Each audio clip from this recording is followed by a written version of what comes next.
بسم اللہ الرحمن الرحیم۔ السلام علیکم۔ آج 22 مئی بروز ہفتہ ہم بات کریں گے لندن میں جو نواز شریف کے ساتھ ہوا ہے اور وہ کتنا بڑا ڈرامہ نکلا ہے، اور یہ ڈرامہ کس نے بے نقاب کیا ہے؟ یہ لندن پولیس نے بے نقاب کیا ہے، اور لندن پولیس نے نواز شریف کو جو زناٹے دار تھپڑ مارا ہے ان کے جھوٹے الزامات کی بنیاد پر، وہ بڑی اہم ڈیٹیلز ہیں جو میں آپ کے ساتھ شیئر کرنے جا رہا ہوں، اور لندن پولیس کی جو انکوائری رپورٹ ہے وہ میں آپ کے ساتھ شیئر کرنے جا رہا ہوں۔ آپ جانتے ہیں جب یہ ڈرامہ ہوا تو اس ڈرامے کے حوالے سے ایک تو وہ بڑی چونکا دینے والے انکشافات ہیں جو لندن پولیس نے کیے ہیں، لیکن آپ یہ بھی دیکھتے ہیں کہ پاکستان میں جو نام نہاد قیادت ہے پاکستان مسلم لیگ نون کی، یا تو ان کے دماغ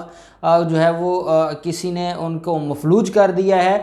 یا وہ فوج اور اداروں کے بغض میں اتنے اندھے ہو گئے ہیں کہ بغیر سوچے سمجھے، بغیر کوئی بات کو دیکھے، بغیر انکوائری رپورٹ کا جو ہے وہ انتظار کیے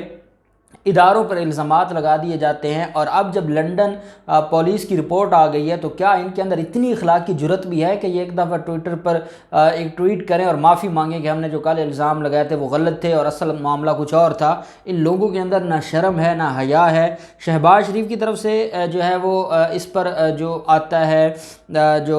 وہ رد عمل دیتے ہیں، پھر اس کے علاوہ مریم نواز اور عابد شیر علی کا جو رد عمل ہے وہ رد عمل نہیں تھا، وہ سیدھی سیدھی گالیاں تھیں۔ حمزہ شہباز نے بھی اس کے اوپر رد عمل دیا ہے۔ حمزہ شہباز کہتے ہیں کہ یہ حملہ عوام پر حملہ ہے۔ اب نواز شریف پر جو حملہ ہوا ہے، جو کہ بیسیکلی لندن پولیس نے اس کا کٹا چھٹا کھول دیا ہے اور ان کو آئینہ دکھا دیا ہے، اس کو حمزہ شہباز کہہ رہے ہیں کہ یہ عوام پر حملہ ہے، اور یہاں بیٹھ کر عوام کہہ رہی ہے کہ نواز شریف نے عوام کے ساتھ دھوکہ کیا ہے اور وہ عوام کا اشتہاری ہے اور وہ عوام کا مفرور اور بھگوڑا ہے، اور حمزہ شہباز کہتے ہیں کہ وہ عوام کے اوپر حملہ کیا گیا ہے۔ مریم نواز نے جو ٹویٹ کیا، اور وہ کہانی کہاں کی ہے، اور یہ کہاں ان کو اپنے دکھ یاد آ جاتے ہیں، ان کو اپنی تکلیفیں یاد آ جاتی ہیں۔ لندن نہ جانے کے جو پریشانی ہیں وہ ان کو بہت تکلیف دیتی ہیں، ان کو چوٹ پہنچتی ہے، اور یہ الزام کیونکہ ان کو کوئی موقع نہیں مل رہا تھا اور کافی دنوں سے انہوں نے فوج کے اوپر الزام نہیں لگایا تھا یا اداروں کے اوپر جو ہے وہ انہوں نے گالم گلوچ نہیں کی تھی، کوئی ان کو موقع نہیں ملا۔ مریم نواز کہتی ہے کہ نواز شریف کی زندگی کے ساتھ دوران حراست کھلواڑ کرنے والے اب تک باز نہیں آئے۔ نواز شریف کا مقابلہ اس سوچ سے ہے جس نے میری بیمار والدہ کی تصویریں بنانے کی کوشش کی، ہوٹل میں میرے کمرے کا دروازہ توڑا اور آج پھر نواز شریف پر حملہ آور ہونے کی کوشش کی۔ خدا کسی کو کم ظرف اور بزدل دشمن نہ دے۔ یہ مریم نواز نے جو ہے وہ ٹویٹ کیا۔ اس کے ساتھ عابد شیر علی، کیونکہ عابد شیر علی وہیں پہ موجود ہیں اور وہ اس سارے ڈرامے کا حصہ تھے اور وہ بھی بھاگے ہوئے ہیں، اور ان کی ساری یہاں پر جو سرکاری زمینوں پر قبضے تھے وہ سارے اٹھا کر فیصل آباد انتظامیہ نے پھینک دیے تھے۔ وہ کہتے ہیں کہ لندن میں سابق جو نواز شریف ہے وزیر اعظم، اس پر حملے کی کوشش کے تانے بانے ایک ہی جگہ سے ملتے ہیں۔ کرائے کے غنڈے بھیج کر جمہوریت کی آواز کا گلا گھونٹنے کے لیے سرگرم عناصر ہوش کے ناخن لے، ایسی آگ نہ بھڑکائیں جو سب کچھ جلا کے راکھ کر دے۔ جس کا اپنا جو ہے وہ سر پہ ایک بال نہیں ہے اور وہ سارا سر اس کا جلا ہوا ہے، وہ اب دھمکیاں دیتے ہیں۔ اگر آپ لوگوں میں اتنی ہی جو ہے وہ آپ ہمت والے ہیں یا حوصلے والے ہیں تو پھر آ کے یہاں فیس کریں اپنے کیسز کو۔ آپ باہر بیٹھ کر دھمکیاں دیتے ہیں اور آپ باہر بیٹھ کر جو ہے وہ بدماشی کرتے ہیں اور فوج کے اوپر گالیاں فوج کو دیتے ہیں اور گالم گلوچ کرتے ہیں۔ اب یہ قوم آپ کے اس طرح کے جو فسادات ہیں ان میں نہیں آنے والی، اور قوم اب آپ کو مزید برداشت کرنے والی نہیں ہے۔ معاملہ اب یہ جو ذرائع کی خبر ہے اور یہ مصدقہ ذرائع ہیں، وہ پہلے میں آپ کو بتا دوں کہ یہ لوگ تھے کون اور کیوں آئے تھے، اور اس کے بعد پھر لندن پولیس کی تحقیقاتی رپورٹ میں آپ کے سامنے رکھوں گا۔ ذرائع کے مطابق ناصر بٹ، آپ ناصر بٹ کو جانتے ہیں؟ ناصر بٹ کون ہے؟ ناصر بٹ یہ وہ اشتہاری ہے جو ارشد ملک ویڈیو سکینڈل کا مرکزی ملزم تھا اور جس کو انہوں نے باہر بھگا دیا تھا، جس نے 2002 میں وہ غیر اخلاقی ویڈیو بنائی تھی ارشد ملک جج کی۔ ناصر بٹ کہتے ہیں کہ ذرائع کہتے ہیں کہ یہ ناصر بٹ کا ایک پرسنل ایک ڈسپیوٹ تھا، کنفلکٹ تھا، اس کی کوئی لین دین کا معاملہ تھا، اور میں نے آپ میری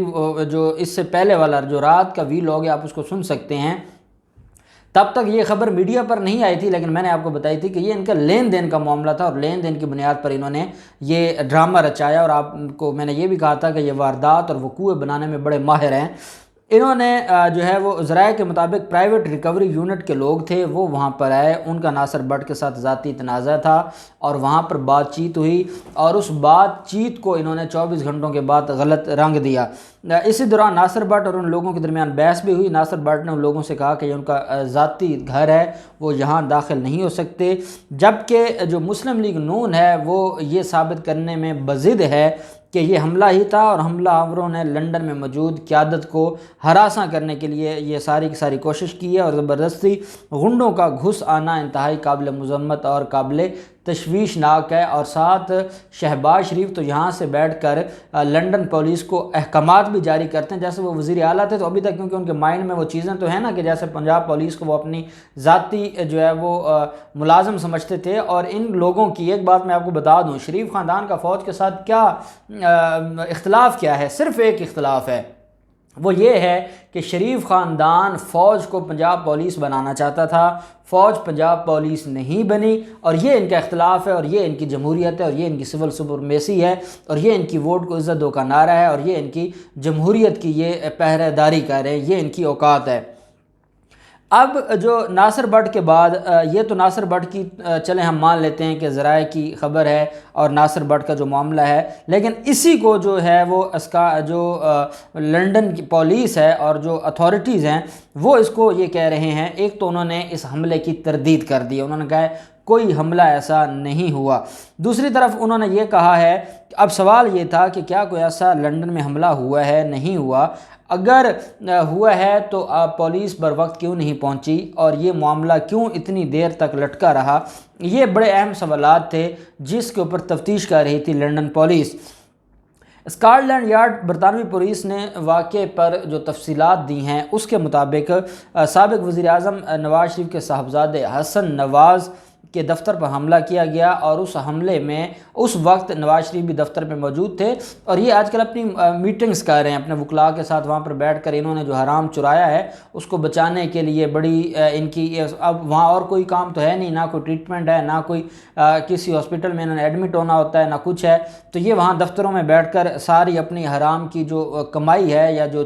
چرا کے لے گئے ہیں اس کو بس سکیور کرنے کے لیے سارا دن یہ سر جوڑ کر بیٹھے رہتے ہیں۔ اس بنیاد پر جو ہے وہ یہ کہا گیا ہے۔ اب اس جو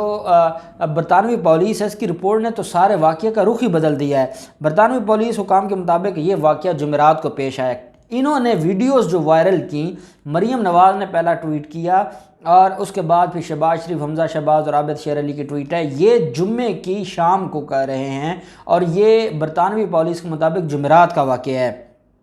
جبکہ نون لیگ نے کل بروز جمعہ اس کی اطلاع دی۔ برطانوی پولیس رپورٹ کے مطابق حسن نواز کے دفتر آنے والے چاروں افراد غیر مسلح تھے، جائے وقوع پر حملہ ہوا اور نہ ہی کوئی تشدد کا واقعہ پیش آیا اور نہ ہی کوئی ایسی ایویڈنس ملی ہے برطانوی پولیس کو۔ برطانوی پولیس نے ساتھ یہ بھی کہا ہے کہ حملہ یا کسی شخص کے زخمی ہونے کی بھی رپورٹ نہیں کی گئی، جبکہ واقعہ کی سی سی ٹی وی فوٹیجز بھی 24 گھنٹے بعد سامنے آنے سے بھی کئی سوالات اٹھ گئے کہ کیا اس سی سی ٹی وی فوٹیجز کو ٹیمپرنگ کی گئی ہے، کیا یہ ٹیمپرنگ کرنے کے بعد میڈیا کو دی گئی ہیں یا کوئی معاملہ کچھ اور ہے، اس کے اوپر ابھی تحقیقات چل رہی ہیں۔ لندن میں موجود جو لیگی قیادت ہے حسن نواز، ان کی جانب سے پولیس کو بر وقت اطلاع بھی نہیں دی گئی اور ہنگامی جو نمبرز ہوتے ہیں پولیس کے اس پر بھی کال نہیں کی گئی اور پولیس کو نہیں بتایا گیا کہ کوئی حملہ ہو گیا ہے یا ان کی جان خطرے میں ہے یا حملہ کس نے کیا ہے، ایسا کچھ بھی نہیں ہے اور کوئی ایسی رپورٹ نہیں دی گئی۔ ساتھ یہ کہا گیا ہے کہ ان سے جب ہم نے سوالات پوچھے کہ آپ نے 24 گھنٹے کے بعد کیوں رپورٹ کیا ہے تو اس کا بھی کوئی جواب جو ہے وہ پاکستان مسلم لیگ نون کی قیادت جو وہاں پر مفرور بھگوڑے ہیں وہ نہیں دے سکے۔ اور یہ اس کے اوپر جو ایک بات تو کلیئر کہہ دی لندن پولیس نے کہ نہ کوئی حملہ ہوا، نہ کوئی تشدد ہوا، نہ کوئی زخمی ہوا، نہ کوئی گھر میں گھسا، نہ کوئی دفتر میں گھسا اور یہ سارا ایک ڈرامہ تھا۔ اب انہوں نے ڈرامہ کیوں رچایا ہے؟ انہوں نے ڈرامہ یہ آج کل وہاں پر پولیٹیکل ازائلم کے چکر میں ہیں اور یہ اس مقصد کے لیے وہاں پر ڈرامے بازی کر رہے ہیں۔ 25 مئی کو آپ جانتے ہیں کہ ان کی اپیلوں پر بھی سماعت ہونی ہے اور ان اپیلوں میں بھی یہ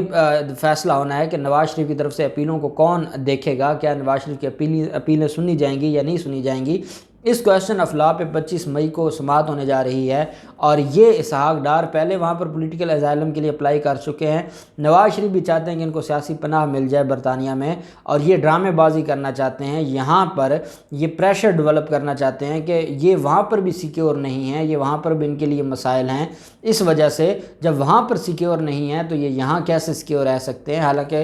جو حکومتی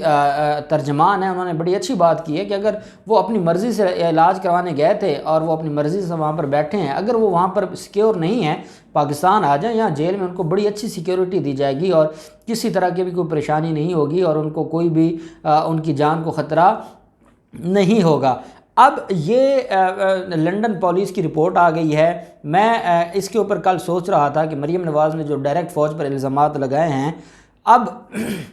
وہ پاکستان کی عدالتیں تو نہیں ہیں، کیونکہ ان کو پاکستان کی عدالتوں میں تب یقین آتا ہے جب یہ خود ریلیف ان کو مل جاتا ہے۔ جب ان کو ریلیف نہیں ملتا تو یہ عدالتیں فوج چلاتی ہے، اور فوج اپنی مرضی سے آرڈرز لکھواتی ہے ان کے بقول۔ لیکن ایک بات ہے، میں یہ سوچ رہا تھا کہ وہاں پر حملہ ہوا ہے، اب مریم نواز لنڈن کی عدالتوں میں کرے نا کیس، اور ان چاروں لوگوں کو پکڑا جائے اور اس کا بیک گراؤنڈ نکالا جائے کہ کون تھا ان کے پیچھے، کون کرائے کے گنڈوں کو لے کر آیا تھا، وہ ساری چیزیں لنڈن کی عدالت اس پر فیصلہ دے، اور اس فیصلے کو لے کے وہ پوری دنیا کو دکھائیں کہ دیکھیں ہمیں ہمارے ملک کی فوج جو ہے یا ہمارے ملک کی جو ایجنسیز ہیں وہ تھریٹ کر رہی ہیں۔ اگر آپ میں اخلاقی جرات ہے تو دینا وہاں پر درخواست اور جا کر لڑیں۔ ابھی تو آپ کے منہ پر تماچے مارے ہیں اگلوں نے، آپ کہتے ہیں حملہ ہوا، وہ کہتے ہیں کوئی حملہ نہیں ہوا، کچھ ہوا ہی نہیں، کوئی تشدد ہی نہیں ہوا۔ وہ ریکوری یونٹ والے لوگ تھے اور وہ آئے تھے آپ سے بات چیت کرنے کے لیے، آپ کے کرتوت آپ کو بتانے کے لیے، اور آپ سے جو ہے وہ ریکوری کرنے کے لیے آئے تھے، اور آپ نے یہ ڈرامہ رچا دیا ہے۔ تو میں سمجھتا ہوں کہ اس ڈرامے کا جو 24 گھنٹوں کے اندر اندر ڈراپ سین ہوا ہے، اس کی وجہ یہ ہے کہ یہ اتنے بڑے جھوٹے ہیں، اور ہمیشہ ان کا جو جھوٹ ہے وہ بہت تھوڑا ہوتا ہے، ان کے جھوٹ کی تو عمر ہی کچھ نہیں ہے۔ اب دیکھتے ہیں اس پر، اب اس رپورٹ کے بعد شریف خاندان کی طرف سے کیا موقف آتا ہے اور یہ کیا کارروائی کرتے ہیں۔ جو بھی ڈیٹیلز ہوں گی ہم آپ کے ساتھ شیئر کرتے رہیں گے۔ اللہ پاک پاکستان کامیاب و ناصر ہو۔ بہت شکریہ، اللہ حافظ، پاکستان زندہ باد۔